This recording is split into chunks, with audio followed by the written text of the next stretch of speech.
इस दिन मैं कॉलेज से थोड़ा लेट हो गई थी और जब मैं घर पहुंची तो मुझ पर कयामत टूटी ये देखकर मुझे 40 वॉट का झटका लगा। जिसका डर था वही हुआ। मैं हूँ आयशा और ये है मेरी कहानी। बाबा और भाई के जाने के बाद अब घर में सिर्फ मैं और मम्मा होती थी। घर का ऊपर का पोर्शन खाली रहता था और मैं अक्सर छत पर जाकर स्टडी करती थी। और फिर मुझे डांस का भी बहुत शौक था। मैं अक्सर म्यूजिक लगाकर डांस करती थी और अपनी वीडियोस बनाती थी। मगर अब ऐसा नहीं हो सकता था। इसकी वजह ये थी कि अब हमारे घर कब्जा माफिया आ गया था। मैं कॉलेज से आते साथ ही मामा से लड़ना शुरू कर दिया। मामा, इसका सामान है और ये ऊपर क्यों लेकर जा रहे हैं? आहिस्ता बोलो और चलो जाओ चेंज करके कुछ खा पी लो। नहीं, मुझे अभी बताएं ये सब क्या है मामा?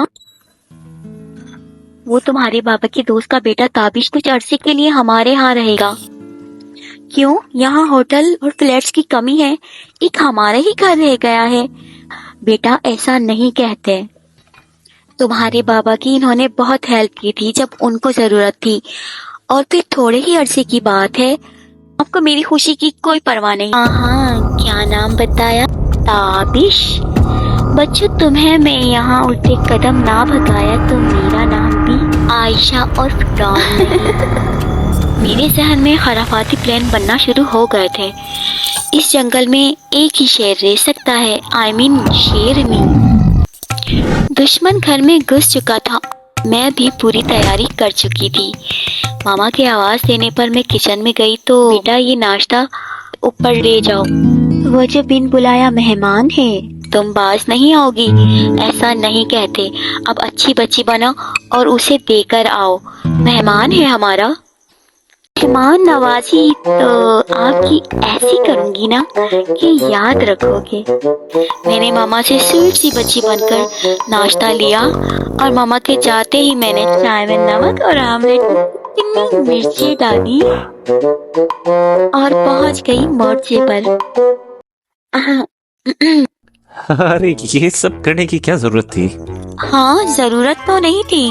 मैंने भी मामा से यही कहा था, लेकिन वो क्या है ना, हम तो घर आए जानवर से भी अच्छा सलूक करते हैं।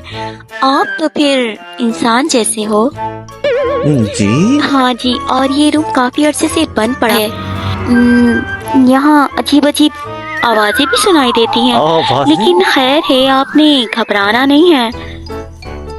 और हाँ, कुछ मेरी चीजें पड़ी हैं। वैसे तो सब गिना हुआ है, फिर भी आप हर किसी ये ना समझना ये सब आपका है। मेहमान हैं आप और एक अच्छे मेहमान बन के रहिएगा। और लास्ट एक बात, ये घर है, कोई होटल नहीं। कुछ रूल्स हैं जो बता रही हूँ, लिख लो, फिर ना कहना बताया नहीं। रात को देर से आना मना है और कोई दोस्त वोस्त नजर ना आए।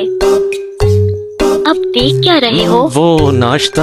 हाँ हाँ, कर लो, फ्री का नाश्ता है, बड़े प्यार से बनाए हैं आपके लिए। ताबिश ने आमलेट खाया तो जैसे इसके कान से धुआं ही निकल गया। मिर्ची। क्या हुआ? मिर्ची। चाय पी ले। हाँ, चाय पी लेता हूँ। चाय पीते ही जैसे इसका रंग नीला हो गया। ये चाय मैंने बनाई है, अच्छी है ना? हाँ, बहुत ही अच्छी है, बहुत ही अच्छी है। इसको मैं अभी रख देता हूँ, मैं आराम से पीऊंगा इसको, आराम। हाँ, क्यों नहीं, आराम से खाओ पियो। किसी भी चीज की जरूरत हो तो मुझे बिल्कुल भी याद ना करना, समझ आ गई? हाँ। क्या हाँ? बिल्कुल भी याद नहीं करना आपको। हाँ, बिल्कुल भी जरूरत ही नहीं। अपने कमरे में आकर मैं बहुत खुश हुई कि मेरा प्लान कामयाब हो गया है। अगले दिन जब मैं सुबह उठी तो मुझे यकीन था दुश्मन फरार हो गया होगा। फौरन से ऊपर चेक करने गई। ताबिश के रूम पर ताला लगा हुआ था। याहू, ये तो बड़ा कच्चा खिलाड़ी निकला। एक ही दिन में भाग गया। मैं खुशी से नीचे गई और मामा को आवाज दी, मामा नाश्ता बना दो, मुझे बहुत भूख लगी है। तुम जाग गई हो? चलो तुम्हारा नाश्ता रेडी है। हमने तो कर लिया है। हमने तो क्या मतलब? मैंने और ताबिश ने खुद नाश्ता बनाया है। बड़ा अच्छा लड़का है। मेरा तो गुस्से के मारे दिमाग खराब हो रहा था। मैडम, आप भी नाश्ता कर लें, ये मैंने अपने गवारे हाथों से बनाया है, आपको बहुत अच्छा लगेगा। और नमक मिर्च बिल्कुल परफेक्ट है। जी नहीं, मुझे भूख नहीं है। मैं ये कहकर गुस्से से अपने रूम की तरफ चल दी। ये तो ठीक निकला, लेकिन मैं भी इसको छोड़ने वाली नहीं। मैंने फौरन से अपने प्लान बी की तैयारी शुरू कर दी। ताबिश बेटा, आज आपकी लाइट ही नहीं आएगी।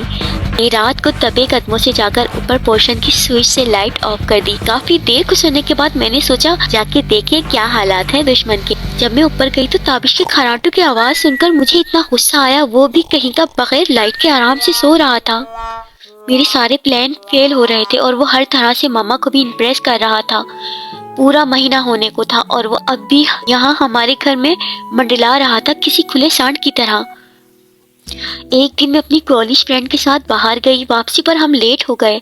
मामा ने इस बात पे मेरी अच्छी क्लास ली और बहुत डांटा।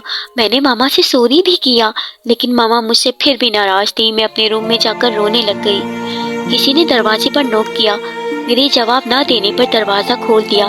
ताबिश मेरे सामने खड़ा था। देखो आयशा, मैं जानता हूँ तुम इस वक्त बहुत अपसेट हो और तुम ये भी सोच रही हो कि तुम्हारी मामा तुम्हें इतना क्यों डांटती है, लेकिन वो सिर्फ इसलिए तुम्हें समझा रही हैं क्योंकि वो तुम्हारी केयर करती है और वो तुमसे बहुत प्यार करती है। नहीं करती मुझसे प्यार। हर कोई तुमसे प्यार करता है क्योंकि तुम हो ही इतनी प्यारी। ये कहकर वो चला गया और बस मैं यही सोच रही थी कि मैंने इसके साथ कितना बुरा सलूक किया और ये कितना अच्छा है। अगली सुबह मैंने सोचा मैं इसको सॉरी बोल दूंगी। मैं कॉलेज में भी यही सोचती रही कि आज घर जाकर इसको मैं सॉरी बोल दूंगी और अब नो लड़ाई नो झगड़ा, हम अच्छे दोस्त बन जाएंगे। घर पहुंची तो मैं सीधा ऊपर गई। इसका रूम ओपन था मगर इसका सामान नहीं था। मामा के पास गई और पूछा, मामा ताबिश का सामान? मामा ने कहा वो चला गया है वापस। कह रहा था इसे जॉब मिल गई है लेकिन अब किसी और सिटी में, सो वो वहाँ चला गया है। ये सुनकर मेरा दिल उदास हो गया। इसके होने से मामा भी खुश थी और हमारे घर में रौनक लगी रहती थी। अब घर वीरान लग रहा था। काश कुछ दिन और यहाँ रुक जाता। अब भी इसका इंतजार करती हूँ और अब भी मुझे यकीन है वो कभी जरूर आएगा।